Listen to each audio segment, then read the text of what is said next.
podemos começar falando que o estudo das relações internacionais, por ser um estudo epistemológico, demanda análise de vários ramos do conhecimento, dentre eles a política.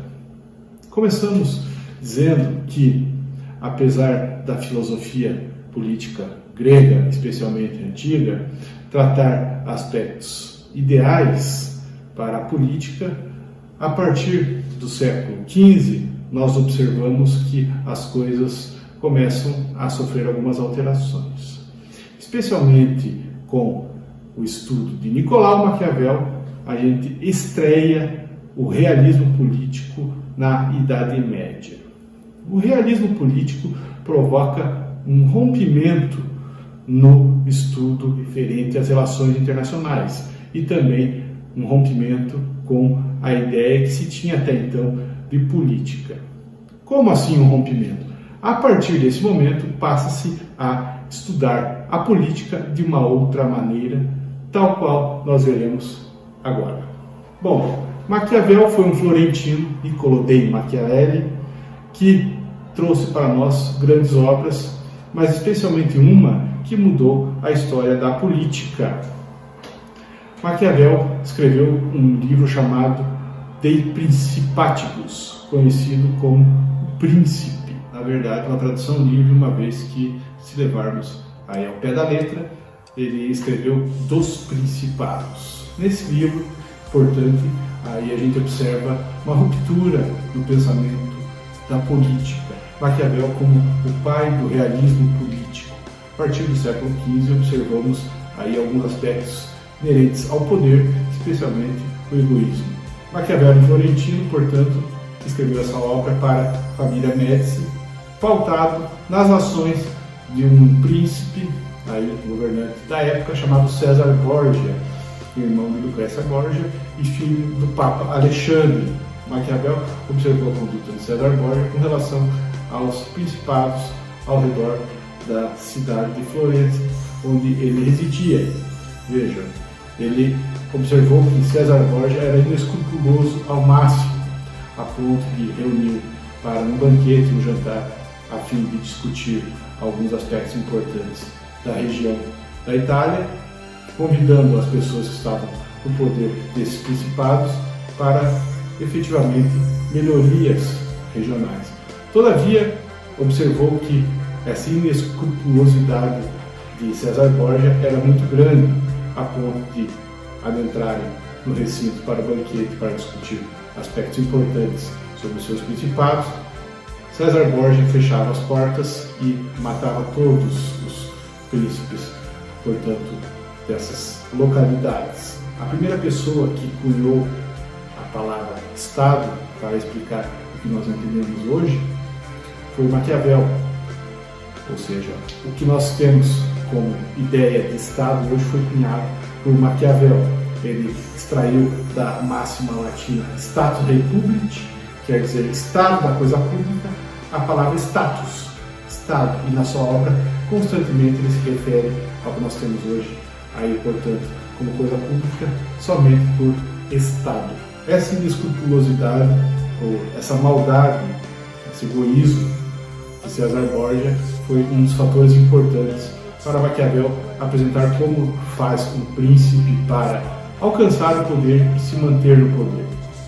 Temos aquela famosa máxima atribuída a ele que diz que os fins justificam os meios. Essa frase é erroneamente atribuída a Maquiavel, uma vez que ele não a apresentou dessa maneira. No capítulo 18 da sua obra O Príncipe, ele diz que nas nações de todos os homens, em especial dos príncipes, onde não existe tribunal a que recorrer, o que importa é o sucesso das mesmas. Procure, pois, um príncipe vencer e manter o Estado.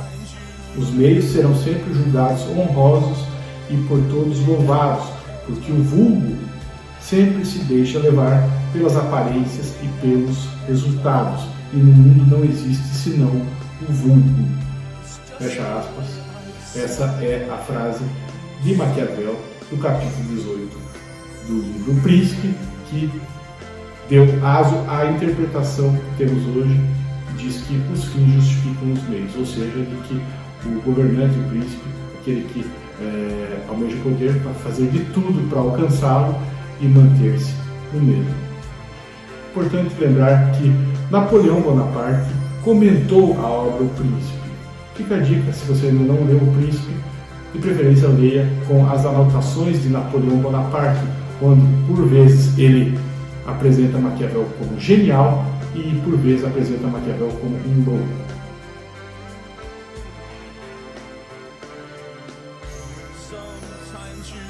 Maquiavel também aí rompe com o pensamento da política no século XV com algumas outras frases, especialmente no que diz respeito à convivência geral e à ação, à conduta do ser humano.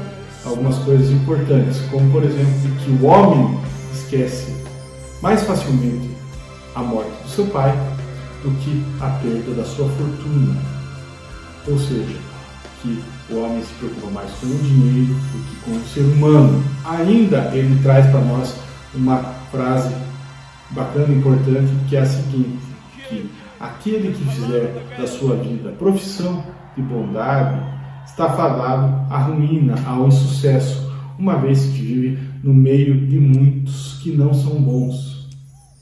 O que isso quer dizer? Ele não disse que as pessoas devem ser más, que devem ser inescrupulosas, devem ser malvadas. Ele diz que se as pessoas forem o tempo todo boazinhas, toda a palavra boazinhas aqui, elas vão acabar se dando mal, porque tem muita gente que vive no meio da gente e que não é boa. Maquiavel foi tido como um filósofo maldito, mas vale ressaltar aqui sua importância de que ele não, em momento algum, disse para as pessoas serem más. Ele somente trouxe para nós como as coisas realmente acontecem. Por isso, o realismo político, como as coisas se dão nos meandros do poder. Outro pensador importante para analisarmos o espectro do realismo político é Thomas Hobbes de Malmesbury, conhecido como Thomas Hobbes, autor de grandes obras como o Leviatã.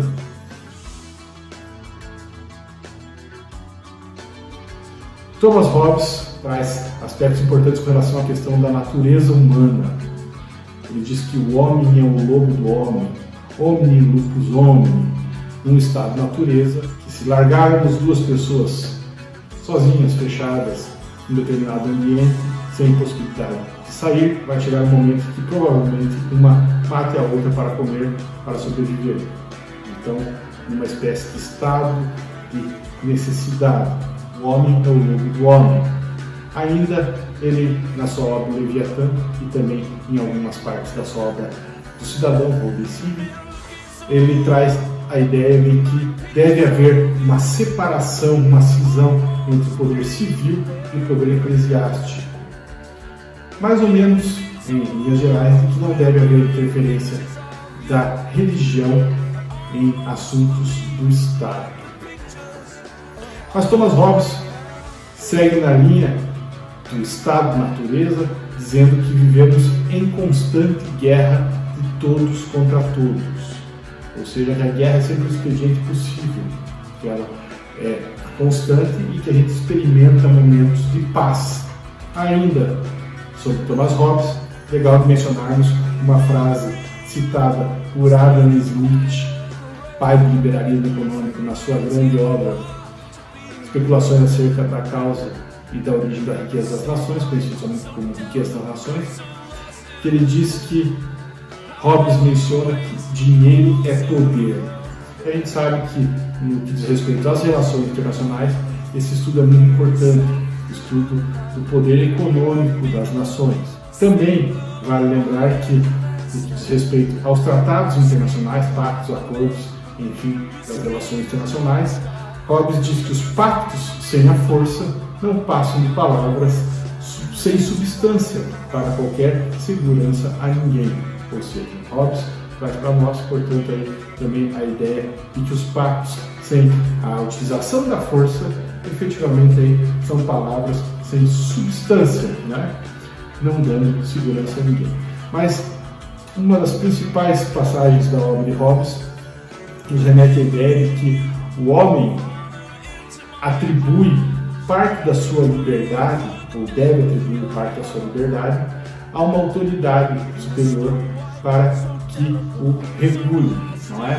Ou seja, o homem cede a sua liberdade para essa autoridade, para que essa autoridade o proteja dentro do contrato social, efetivamente aí, contra o que for necessário. A gente cede parte da nossa liberdade para uma autoridade para que essa autoridade nos proteja. Então essas são algumas das menções aos aportes filosóficos das relações internacionais, especialmente no que se respeita ao realismo político, a vida como ela é, a política nua e crua, aquela do egoísmo, aquela de que as pessoas fazem o que bem entendem para alcançar o poder e se manter no poder, e que há necessidade de uma autoridade para que nós possamos efetivamente, através aí dessa autoridade, termos alguma segurança, alguma garantia, uma vez que o homem é o lobo do homem. Quaisquer dúvidas e sugestões, escreva aqui embaixo do vídeo que eu tentarei responder o mais breve possível, beleza? Obrigado, pessoal. Até a próxima. Bons estudos.